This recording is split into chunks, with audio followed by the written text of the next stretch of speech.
ko na lamang sumaya kapag kasama ang barkada.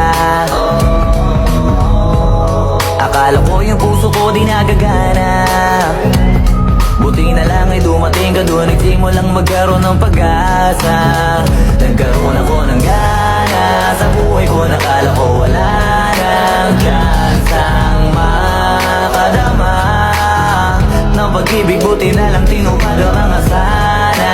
Nung una ay hindi ko inakalang may tulad mo pala.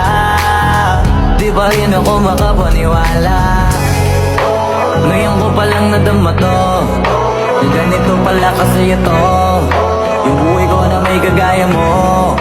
Kasi dati naman ay sanay ako, mahalaga lang ay buhay ako.